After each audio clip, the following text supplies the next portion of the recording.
Hey everyone, my name is Cameron, and in today's video, I will be giving you 10 perfect questions to ask at the end of your internship or job application interviews. I myself will be joining KPMG in New York City in July in just a few short weeks, but before I accepted that offer, I went through the application process for a lot of other roles in investment banking, consulting, and other finance-related careers. So I definitely got a lot of experience in interviews. I was able to get several other offers, and I think a large part of that success in my interviews came down to the questions that I asked.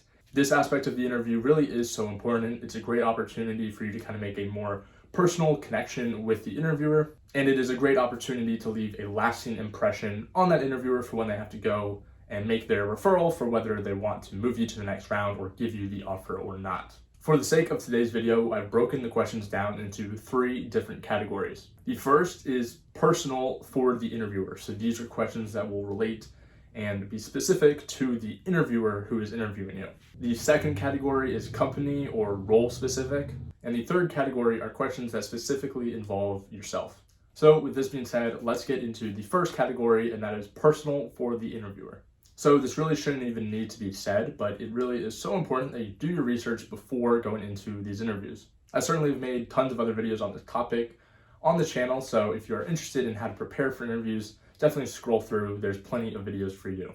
A lot of the times when you get emails from companies about upcoming interviews, in that email, it will list you the interviewer or interviewers who will be conducting the interview. Every single time I've had an interview and I've seen the people beforehand, I always have looked them up on LinkedIn and have utilized that for some of the questions that I write down for my list. These questions not only show that you did your research prior to the interview, but they also, like I said in the introduction, can allow you to build a more personal connection with the person interviewing you. People love talking about themselves, so asking questions that result in people kind of going on rants and talking about themselves for extended periods of time is a subtle trick to make that person like the course of the interview a little bit more.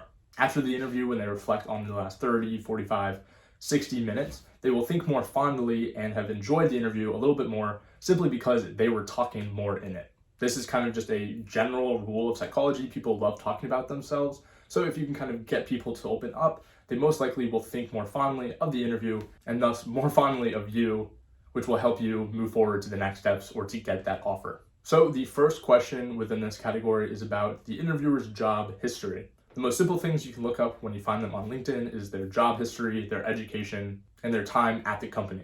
This first question is directly related to their job history, and it goes something like, I see you worked at EY for 5 years before coming to KPMG. What motivated this switch, and what are some of the biggest differences that you yourself noticed between the two firms? On the other side of the spectrum, if someone hasn't switched jobs and they've been with the same company for 5, 10, however many years, you can kind of reformat this question to say, I see that you've been with JP Morgan since the start of your career. What motivated you to stay with the firm for so many years in an industry that is known for high turnover rates? So these questions would kind of open them up to share a little bit more about their own history, as well as why they enjoy working at that company, which is an extremely important thing to know if you're considering working for them yourself.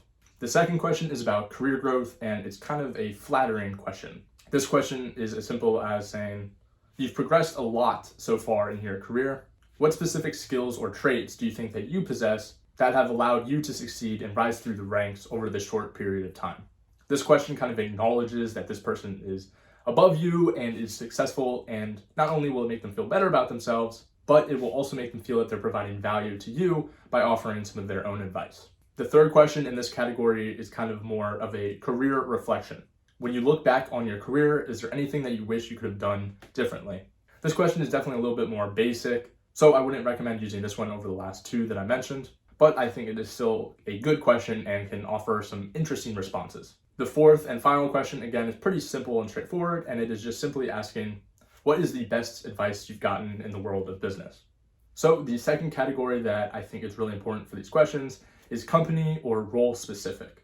Again, similar to the personal questions, these might require a little bit of research. It's always a good idea to research a company prior to an interview, learn a little bit more about their core values, their founding, and also maybe some recent news articles that they've been involved in.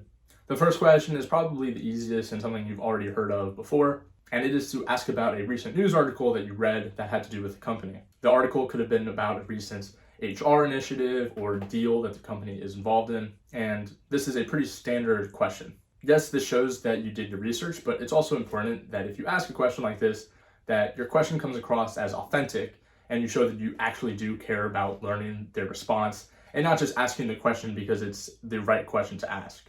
The second question is one that I've asked in pretty much every single interview, and it is, in your eyes, what do you think the difference is between a good analyst and a great analyst? Obviously, you can replace analyst with intern, engineer, whatever applies to the role you're applying for. This requires them to think a lot about their own experiences, the analysts that they've had under them, or from their time being in that role. And most importantly, the question itself shows that you don't just have aspirations to perform in the role, but to succeed and thrive in it. The third question is somewhat similar to the last, and it is, what is the best way to add value to the team as an analyst / intern / whatever role it is that you're applying for? This question kind of acknowledges that you understand that you're going into the role without a lot of experience, and again, shows your interest in being a top performer from the jump. The fourth question is one that, again, is very specific to the company and is really important for helping you decide if this is the right company for you. The question is, where do you see the company in 5, 10, 15 years? Your choice on the number of years, but it's just asking, where do you see the company or the group in the future? This really requires the person to reflect on the company since they've joined and also where they see it going. You can also tie in kind of their tenure at the company into this question just to kind of iron down the idea that you did your research about this person and you really cared to be prepared going into this interview. The third category is personal, and it's about you. These are simple questions that you can ask that will help you during the entire application process. The first is, what do you think are some good things for me to do to prepare to succeed in this role? This again is pretty similar to some of the other questions, but is more specific to just yourself, and again, show that you are interested in preparing yourself to be the best candidate or entry-level employee for this role. The second question I definitely use in a lot of my interviews, and it is, how can I show my qualifications for this role even without direct internship experience in consulting?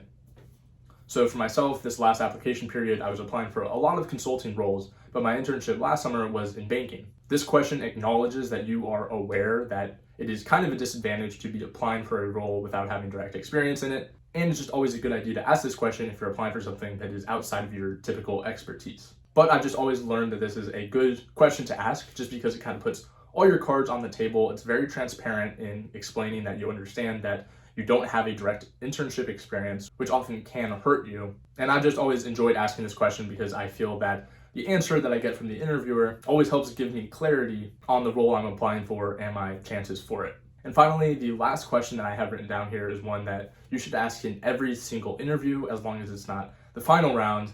And it is if the interviewer has anyone in mind that they think would be a good person for you to reach out to and connect with. I can't tell you how many coffee chats I had with people over the last year, all great conversations, and they would all end with me asking if they had anyone else in mind that would be a good person for me to reach out to. Oftentimes, the person I would talk to would have a list of people that were great connections for me, and obviously I would follow up and reach out to these people and start the process again. Getting an internship or a job offer is really all about networking. So definitely make sure you ask this question because it will definitely pay its dividends. So that's going to wrap up the video. I really hope you wrote some of these down and are going to use them in your upcoming interviews. I know all of these were very useful to me throughout the whole application process. Obviously, you can write all of these down and have them ready to go for the interviews, but frankly, you're not going to have enough time to ask them all. So I would recommend kind of picking an interview question from each different category. That would kind of offer you a wide variety of responses from your interviewer